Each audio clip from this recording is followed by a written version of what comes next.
नमस्कार जोहार, मैं भरत आपका स्वागत करता हूँ डीएनए झारखंड में। चले बढ़ते हैं झारखंड की प्रमुख खबरों की ओर।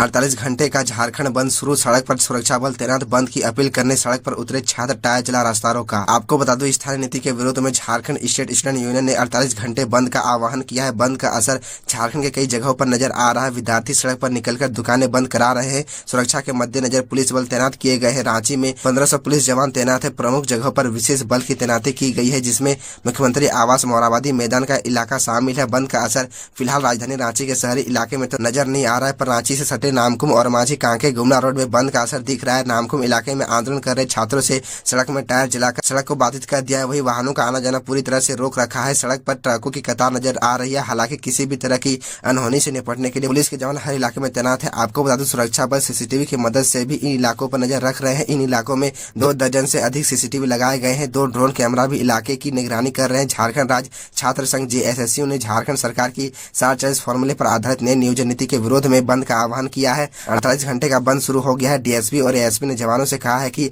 अशांति फैलाने वालों पर नजर रखें, उनसे सख्त तरीके से निपटा जाना चाहिए। विधायक लोबिन हेम्ब्रम ने फिर बोला, अपनी ही सरकार पर हमला, झारखंड बंद का भी किया समर्थन। आपको बता दो, जेएमएम विधायक लोबिन हेम्ब्रम ने कहा कि हेमंत सरकार ने राज्य के लोगों को ठगने का काम किया है। चुनाव के समय जो वादा राज्य के लोगों से किया गया था वह पूरा नहीं हुआ है। राज्य में जिस मुद्दे को लेकर सरकार बनी थी, काम उससे उलट हो रहा है। यहाँ के आदिवासी मूलवासी की जमीन लूटी जा रही है। उन्होंने कहा कि अगर सरकार से सवाल पूछना बागी है तो वह बागी है। श्री हेम्ब्रम अपने आवास पर पत्रकारों से बात कर रहे थे। श्री हेम्ब्रम ने 47 नियोजन नीति के खिलाफ 10 व 11 जून को छात्रों की ओर से बुलाए गए झारखंड बंद को समर्थन देने की घोषणा की। उन्होंने कहा कि भगवान बिरसा मुंडा के गांव में बड़े बड़े नेता जाते हैं, कई वादे करते हैं, लेकिन वहां की हकीकत कुछ और है। आपको बता दें, उन्होंने कहा कि जमीन पर बड़े बड़े अधिकारी और कारोबारी अस्पताल और होटल बना रहे हैं, लेकिन अब तक स्थानीय नीति नहीं बनी। अब 47 नियोजन नीति लेकर आए हैं, यह किस आधार पर है और कैसे स्थानीय को रोजगार मिलेगा, यह किसी को पता नहीं है। इसकी जानकारी सिर्फ मुख्यमंत्री को ही है। खबरों में आगे बढ़ने से पहले आपसे छोटी सी निवेदन है कि अगर आप इस चैनल पर नए हैं तो चैनल को सब्सक्राइब अवश्य कर ले, ताकि झारखंड की हर खबर आप तक पहुँचा सके।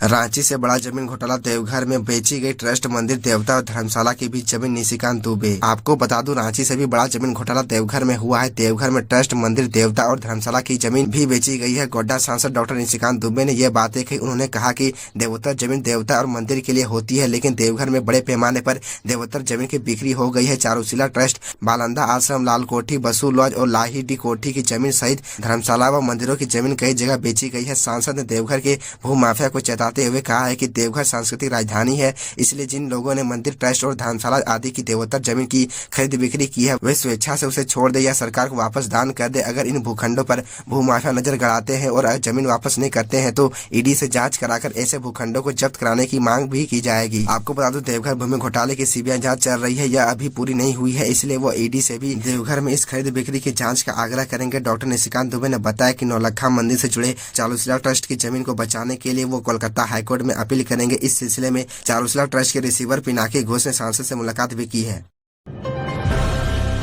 सरायकेला खरसावा में सुपर फूड की चल रही तैयारी, करीब 1000 हेक्टेयर में होगी खेती। आपको बता दो, भारत के प्रस्ताव पर 72 देशों के समर्थन के बाद संयुक्त राष्ट्र संघ ने 2023 को अंतर्राष्ट्रीय पोषक अनाज वर्ष घोषित किया है। अब पूरी दुनिया में मोटे अनाज से जुड़कर कई योजना किए जा रहे हैं। सरायकेला खरसावा जिले में भी इसकी तैयारी चल रही है। जिले के 9 प्रखंड में करीब 990 हेक्टेयर जमीन पर मोटे अनाज की खेती कराई जाएगी। इसके लिए विभागीय स्तर पर तैयारी शुरू कर दी गई है, जिसमें 150 हेक्टेयर में ज्वार, 40 हेक्टेयर में बाजरा और 800 हेक्टेयर में मड़वा की खेती होगी। आपको बता दो, अनाज के उत्पादन की तैयारी को बढ़ाने पर कृषि विभाग जोर दे रहा है। एक तरफ राज्य सरकार किसानों को मोटे अनाज उगाने के लिए प्रेरित कर रहा है, वहीं लोगों की थाली तक इसे पहुंचाने के लिए भी जागरूक किया जा रहा है। मोटे अनाज में ज्वार, बाजरा, मड़वा, रागी, जिसमें पौष्टिकता भरपूर है, इसके नियमित इस्तेमाल करने से शरीर की प्रतिरोधक क्षमता बढ़ती है। इसकी खेती में अधिक पानी की जरूरत नहीं होती है। यह कम पानी में भी अच्छा उत्पादन दे सकता है। देश के पश्चिमी भाग स्थित राज्यों में इनकी मांग ज्यादा है।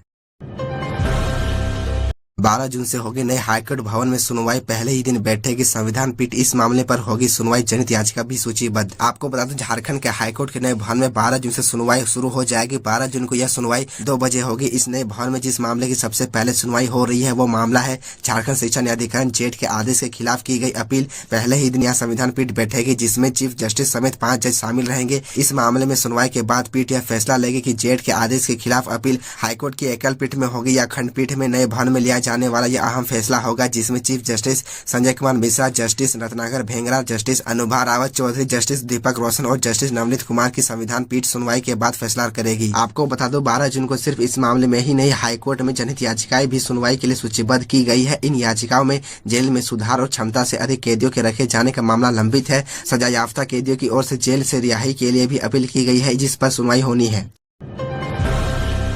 धनबाद कोल हादसे पर बाबूलाल ने सीएम पर किया प्रहार, कहा धन दौलत बनाने के नशे में गरीब आदिवासी मजदूरों की कब तक लेंगे बलि। आपको बता दो धनबाद के भौरा में चाल धंसने की घटना को लेकर राजनीतिक बयानबाजी तेज हो गई है। बाबूलाल मरांडी ने इस घटना को लेकर सीएम हेमंत सोरेन पर प्रहार किया है, साथ ही कहा है कि पुलिस माफिया के साठगांठ से अवैध उत्खनन हो रहा है। बाबूलाल ने ट्वीट करते हुए कहा कि झरिया के भौरा में चाल धंसने से 3 मजदूरों की दुखद मृत्यु हुई है और दर्जनों मजदूरों के दबे होने की सूचना है। आज की तस्वीरें देखकर मन द्रवित है। पुलिस माफिया की साठगांठ से धनबाद में अवैध कोयला उत्खनन का धंधा फल फूल रहा है। दरअसल आपको ये भी बता दो बाबूलाल ने हेमंत सोरेन पर प्रहार करते हुए कहा कि हेमंत सोरेन जी काली कमाई से धन दौलत बनाने के नशे में गरीब आदिवासी मजदूरों की कब तक बलि लेंगे। धनबाद में एक सिपाही भी कुछ महीनों में करोड़पति कैसे बन जा रहा है। दरोगा और वरीय अधिकारियों की बात तो छोड़ ही दीजिए, नीचे से लेकर ऊपर तक अवैध कमाई करने वालों ने मानवीय मूल्यों को उसी चाल में झोंक दिया है।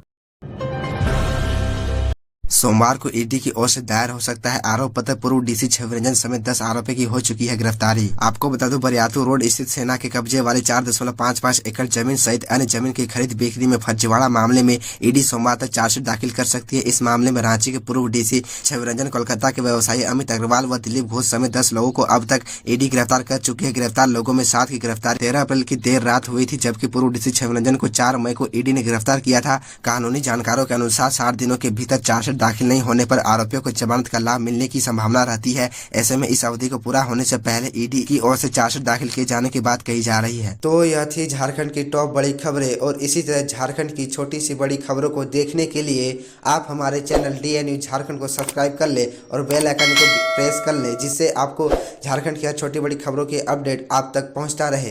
तो आज के लिए इतना ही, हमें दीजिए इजाजत, फिर मिलते हैं आपसे अगले वीडियो में।